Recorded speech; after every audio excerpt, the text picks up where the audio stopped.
The icy waters of the Altafjord in northern Norway were pitch black and deadly silent on the morning of September 22, 1943.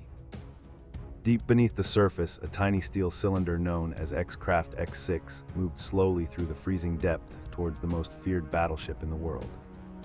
Inside the cramped and sweating hull, Lieutenant Donald Cameron struggled to maintain control of the vessel as the air grew stale and heavy. Every creak of the hull sounded like a gunshot in the silence, threatening to alert the German hydrophone operators listening above. They were miles deep inside enemy territory, attempting something that many naval strategists had deemed impossible. The target was the Tirpitz, the lonely queen of the north and the pride of the German Kriegsmarine. For years, the massive battleship Tirpitz had haunted the nightmares of the British Admiralty and the merchant sailors who braved the Arctic convoys. Weighing over 50,000 tons and armed with 15-inch guns, she was a floating fortress capable of obliterating an entire convoy single-handed. Her mere presence in the Norwegian fjords forced the Royal Navy to keep capital ships in the region, tying up valuable resources that were desperately needed elsewhere. Winston Churchill himself had declared the destruction of the Tirpitz to be of the utmost importance to the war effort. Yet conventional bombing raids had failed repeatedly due to the thick smoke screens and formidable anti-aircraft defenses that protected her hiding spot. The British Royal Navy knew that a direct assault on the Tirpitz using standard warships was suicide given the narrow geography of the fjords and heavy coastal batteries. The solution required ingenuity and a new kind of warfare that favored stealth over brute strength. Enter the concept of the Midget submarine, a weapon designed not for open ocean combat, but for infiltration into the most heavily guarded harbors. These vessels were officially known as X-Craft, and they were unlike anything the world had ever seen. Measuring only 51 feet long and 5.5 feet in diameter, they were designed to be towed to the target area before slipping through anti-submarine nets. The man behind the daring design was Cromwell Varley, a retired commander and brilliant engineer who envisioned a craft small enough to penetrate enemy defenses, yet lethal enough to cripple a giant. His design featured a 4-man crew who lived in conditions that could only be described as claustrophobic purgatory. There was no room to stand upright, and the space was filled with machinery, valves, and piping, leaving barely enough room for the men to move. The weapon of the X-Craft was not a torpedo, but 2 massive side cargoes filled with 2 tons of Amitex high explosive. These charges were designed to be dropped directly beneath the hull of the target ship. Recruiting for this suicide mission required a special breed of volunteer who possessed both exceptional courage and the psychological resilience to endure long periods of confinement. The Royal Navy sought young men who were physically fit and capable of staying calm under extreme pressure. Among those who answered the call was Lieutenant Donald Cameron, a determined officer with nerves of steel, and Lieutenant Godfrey Place, a charismatic and skilled submariner. They began their rigorous training in the secluded lochs of Scotland, where they practiced navigating through nets and placing dummy charges on target vessels. The training was dangerous and exhausting, claiming the lives of several volunteers before the mission even began. By September 1943, the plan known as Operation Source was ready to be executed, with 6 X-Craft assigned to attack the German capital ships in Norway. The plan involved towing the Midget submarines over 1,000 miles across the stormy North Sea, using conventional submarines as tugs. This journey alone was a harrowing ordeal for the passage crews, who had to endure days of being battered by rough seas inside the tiny vessels. The tow ropes were prone to breaking, and the communication between the mother submarines and the X-Craft was unreliable at best. The mission faced disaster early on when 2 of the Midget submarines were lost during the transit. Tragedy struck X-9, which was being towed by the submarine Ceades, when the tow line snapped during heavy weather in the middle of the night. The Midget submarine plummeted to the bottom of the ocean, with all hands on board leaving no trace behind. Another vessel, X-8, was forced to scuttle after suffering severe technical malfunctions that compromised her seaworthiness. Despite these devastating losses, the remaining 4 crews pressed on, driven by a grim determination to complete their objective. They knew that the element of surprise was their only advantage, and that turning back was not an option. On the evening of September 20th, the surviving X-craft reached the drop-off point just outside the entrance to the Soroya minefields. The passage crews who had endured the hellish journey across the North Sea were swapped out for the operational crews who were fresh and ready for the attack. Lieutenant Cameron took command of X6 while Lieutenant Place took charge of X7. The men checked their equipment one last time, knowing that they were about to enter one of the most heavily defended anchorages on Earth. They slipped away from their mother submarines and began the slow, silent approach into the lion's den.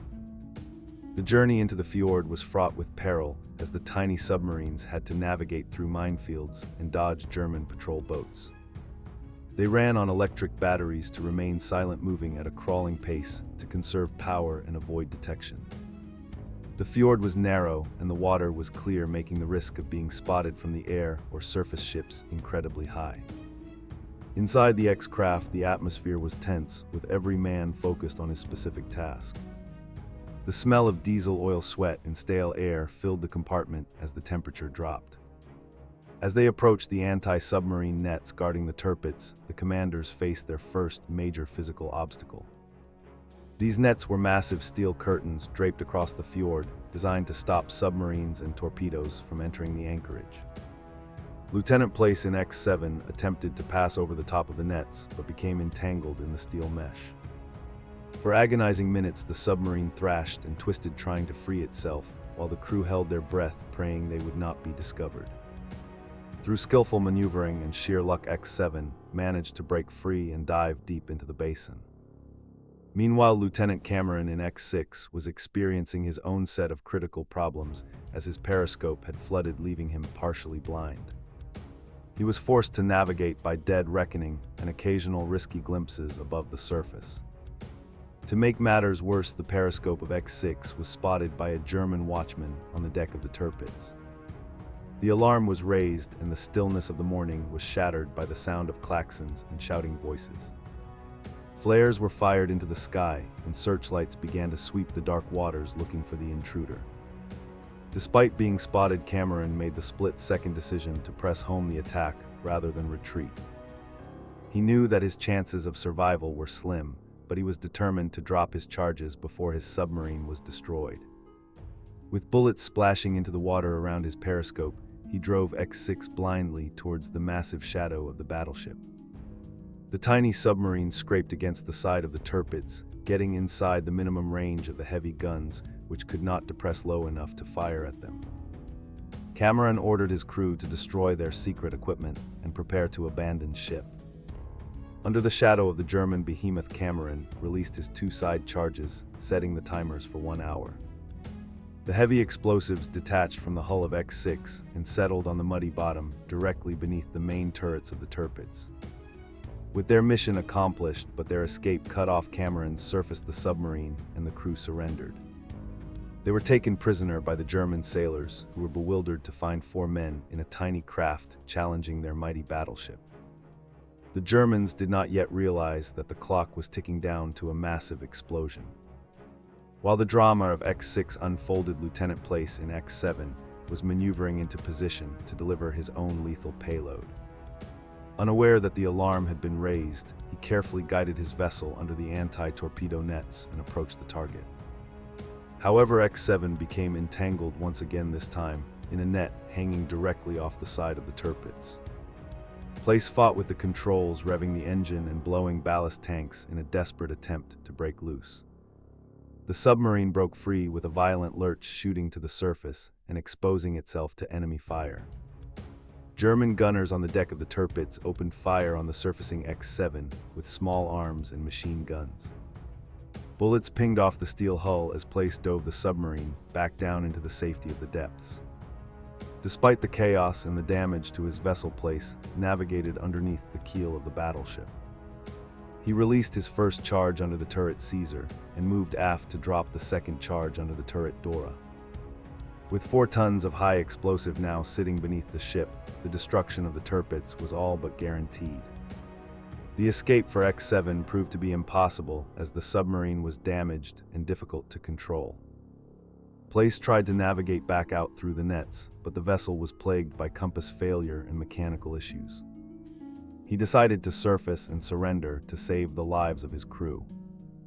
As they abandoned the sinking submarine place and his men were plucked from the water and taken aboard the Tirpitz, joining the crew of X-6 as prisoners of war. The German captain interrogated them, demanding to know where the explosives were planted, but the British officers remained stoically silent. On board the Tirpitz, panic began to set in as the German crew realized an attack was imminent but did not know the specifics. The captain ordered the ship to be swung on her anchor chain in an attempt to move the hull away from the suspected location of the charges. Divers were prepared to inspect the hull, but there was not enough time. The British prisoners stood on the deck checking their watches and waiting for the inevitable. The tension was palpable as the minutes ticked by and the majestic fjord scenery stood in stark contrast to the impending violence. At precisely 8:12 in the morning, a massive explosion rocked the Kofjord, lifting the 50,000-ton battleship several feet out of the water. The shockwave was tremendous, hurling men across the deck and shattering equipment throughout the ship. A column of water and mud shot into the air as the 2 tons of Amatex detonated with devastating force. The lights went out deep inside the ship, and the hull groaned under the immense stress. The British prisoners on deck were knocked off their feet, but they exchanged knowing glances of triumph. The damage to the Tirpitz was catastrophic and immediate, as the explosion had warped the hull and disabled the main engines. The massive gun turrets were lifted off their rollers by the force of the blast, jamming them and rendering them useless. Several compartments flooded and the ship took on a list as damage control teams scrambled to contain the water. The pride of the German Navy had been broken not by a fleet of battleships, but by a handful of men in tin cans. The lonely Queen of the North was no longer seaworthy. The German sailors were furious, and some wanted to execute the British prisoners on the spot for their audacity. However, the German captain recognized the immense bravery of the attack and intervened to ensure they were treated as prisoners of war. The damage to the Tirpitz meant she would be out of action for months, requiring extensive repairs that could not be fully completed in Norway. The threat to the Arctic convoys was significantly reduced, allowing vital supplies to reach the Soviet Union. The strategic victory for the Allies was monumental. News of the successful attack reached London and was met with jubilation by the Admiralty and Prime Minister Churchill. The mission was hailed as one of the most courageous naval actions of the entire war. For their gallantry and leadership, Lieutenants Cameron and Place were both awarded the Victoria Cross, the highest military decoration for valor in the face of the enemy. Their crews received other high honors for their part in the daring raid. The sacrifice of the men lost in X9 and X8 was not in vain. The repairs to the Tirpitz took 6 months to complete, and she was never fully operational again as a seagoing threat. She became a floating battery, confined to the fjord, unable to venture out into the open ocean. The psychological impact on the German Navy was profound, as they realized that nowhere was safe from the reach of the Royal Navy. The resources required to protect the damaged ship drained the German war effort further. The X-craft had proven that size did not matter when matched with skill and determination. While the attack on the Tirpitz was the most famous, the X-craft continued to see service in other theaters of the war. Improved versions were developed for use in the Pacific against Japanese shipping and harbor installations. The lessons learned from Operation Source influenced the design of future special operations vessels and tactics. The bravery of the Midget submarine crews became the stuff of legend, inspiring future generations of naval personnel. Their legacy was written in the cold waters of the Norwegian fjord. The surviving crews of X6 and X7 spent the remainder of the war in a German prisoner of war camp. They endured the hardships of captivity with the same resilience they had shown during the mission. After the war ended, they returned home to a hero's welcome, though they remained humble about their achievements. They often spoke of the friends they had lost and the terrifying reality of being trapped underwater in a steel coffin. Their story is a testament to the human spirit's ability to overcome impossible odds. Today, the story of the X-craft missions remains a powerful chapter in the history of naval warfare. It serves as a reminder of the innovation and desperation that drove the technology of World War II. Museums in the United Kingdom preserve the few remaining artifacts and Midget submarines, allowing visitors to see firsthand the cramped conditions the crews endured. The wreckage of the Tirpitz, which was eventually sunk by Lancaster bombers, lies scattered on the seabed near Tromsø. But the initial blow struck by the Midget submarines was the beginning of the end. The engineering marvel of the X-craft cannot be overstated given the limitations of the technology available at the time. Cromwell Varley and his team had solved complex problems of buoyancy control and life support in a package smaller than a city bus. The success of the design validated the concept of asymmetric warfare, where a small investment could yield massive strategic returns. It changed the way navies thought about harbor defense and the vulnerability of capital ships. The giant battleship era was coming to a close. Analyzing the mission from a tactical perspective reveals the incredible precision required by the navigators. Without GPS or modern sonar, they relied on stopwatches, charts, and instinct to find their way in the dark. A single error in calculation could have led them into a minefield or onto the rocks. The fact that 2 submarines successfully reached the target and laid their charges is a statistical miracle. It highlights the elite level of training and professionalism of the Royal Navy submarine service. The psychological toll on the crews is another aspect that is often overlooked in historical accounts. Sitting in a cold, damp metal tube for days on end, knowing that death could come at any moment, required a unique mental fortitude. They had to suppress their natural fear and focus entirely on the mission parameters. The bond between the crew members was absolute, as their lives literally depended on each other. This brotherhood, forged in the depths of the ocean, lasted long after the war had ended. The German perspective on the attack is equally fascinating, as it reveals the shock and confusion of the defenders. They believed the Tirpitz was safe behind her nets and minefields in the remote fjord. The discovery of the Midget submarines shattered their sense of security and led to paranoia among the high command.